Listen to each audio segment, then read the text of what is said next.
ഞങ്ങൾ ചൈനക്കാരല്ല ഇന്ത്യക്കാരാണ് എന്നൊരു മറുപടി നൽകണമെങ്കിൽ, അത്തരത്തിൽ ആ മറുപടി നൽകിയതിന്റെ ഭാഗമായി കൊല്ലപ്പെടണമെങ്കിൽ അത് മറ്റെവിടെയല്ല, ഇന്ത്യയിലാണ്. Hello, anyway happy new year guys. സംഭവം മറ്റൊന്നുമല്ല, ഇന്ത്യയുടെ വടക്ക് കിഴക്ക് ഭാഗങ്ങളിൽ, അതായത് നോർത്ത് ഈസ്റ്റ് ഭാഗങ്ങളിൽ വരുന്ന റേസിസത്തിനെ പറ്റിയിട്ടാണ് നമ്മളിത് ഡിസ്കസ് ചെയ്യാൻ പോകുന്നത്. നമ്മുടെ ഇന്ത്യൻ കോൺസ്റ്റിറ്റ്യൂഷൻ വിഭാവനം ചെയ്യുന്ന സാഹോദര്യം എന്നുള്ള പ്രക്രിയയെ ഒന്നടങ്കം എടുത്തു മാറ്റുന്ന രീതിയിലുള്ള ഒരു പ്രവൃത്തിയാണ് അവിടെ ഇപ്പോൾ നടന്നുകൊണ്ടിരിക്കുന്നത്. ഡെറാഡൂണിൽ ക്രൂരമായി കൊല്ലപ്പെട്ട 24-കാരനായ അഞ്ചൽ ചെക്മ എന്ന വിദ്യാർത്ഥിയുടെ മരണം നമ്മളെ എല്ലാവരെയും ഒരുപോലെ വേദനിപ്പിച്ചതാണ്.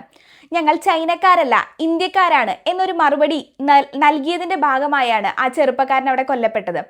റേസിസം എന്നുള്ളത് നമ്മൾ ബാക്കിയുള്ള രാജ്യങ്ങളിലും പറഞ്ഞു കേൾക്കുന്നത് പോലെ അത്രമാത്രം അകലെയല്ല. ഇതിപ്പോ നടന്നിരിക്കുന്നത് നമ്മുടെ ഇന്ത്യയിലാണ്. നമ്മളെ വേദനിപ്പിക്കുന്ന ഒരു കാര്യം എന്താണെന്ന് വെച്ച് കഴിഞ്ഞാൽ, 14 ദിവസത്തെ പോരാട്ടത്തിന് ശേഷം ഡിസംബർ 27 അഞ്ചൽ ഈ ലോകത്തോട് തന്നെ വിട പറഞ്ഞിരിക്കുകയാണ്. ഇത് ഒരൊറ്റപ്പെട്ട സംഭവമല്ല. 2014 നിതോധാനിയം തൊട്ട് കോവിഡ് സമയത്തെ ഒരുപാട് വംശീയ അധിക്ഷേപങ്ങളെ കുറിച്ച് തന്നെ ഈ ഒരു പട്ടിക നീണ്ടു നിവർന്ന് കിടക്കുന്നുണ്ട്. എന്നാൽ ഇവിടെ ഞെട്ടിക്കുന്ന മറ്റൊരു കാര്യം എന്ന് പറയുന്നത്, നമ്മുടെ പുതിയ നിയമമായിട്ടുള്ള ഭാരതീയ ന്യായ സംഹിതയിൽ പോലും ഈ പറയുന്ന റേസിസത്തിനെ ഒരു ഒഫൻസ് ആയിട്ട് കൺസിഡർ ചെയ്തിട്ടില്ല എന്ന് മാത്രമല്ല, ഇത്തരത്തിലൊരു ഒഫൻസിനെ ഒരു സാധാരണ രീതിയിലുള്ള ഒരു കുറ്റകൃത്യമായി മാത്രമാണ് കണക്കാക്കപ്പെട്ടിരിക്കുന്നത്. ഇവിടെ നമുക്ക് വേണ്ട മാറ്റങ്ങൾ സുപ്രീം കോടതിയിൽ ഒരു പബ്ലിക് ഇൻട്രസ്റ്റ് ലിറ്റിഗേഷനായി തന്നെ സമർപ്പിച്ചിട്ടുണ്ട്.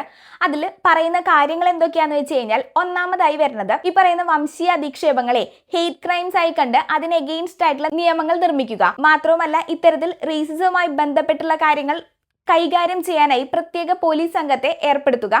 മൂന്നാമതായി വരുന്നത്, സ്കൂളുകളിലും കോളേജുകളും ഇത്തരത്തിലുള്ള റേസിസത്തിന് എഗെയിൻസ്റ്റ് ആയിട്ടുള്ള എന്തെങ്കിലും പ്രവർത്തികൾ നടക്കുന്നുണ്ടെങ്കിലും അതുമായി ബന്ധപ്പെട്ട ബോധവൽക്കരണം കുട്ടികൾക്ക് നൽകുക. ഒരാളുടെ മുഖലക്ഷണം നോക്കി തീരുമാനിക്കേണ്ട ഒന്നാണോ പൗരത്വം? ഇനി മറ്റൊരു അഞ്ചൽ ചെക്മ ഉണ്ടാകാതിരിക്കാൻ നമുക്ക് എല്ലാവർക്കും പ്രാർത്ഥിക്കാം. ഈ ഒരു കാര്യത്തിൽ ഗുരു നല്ല വിഷമത്തിലാണ് ഗൈസ്. ശുക്രിയ.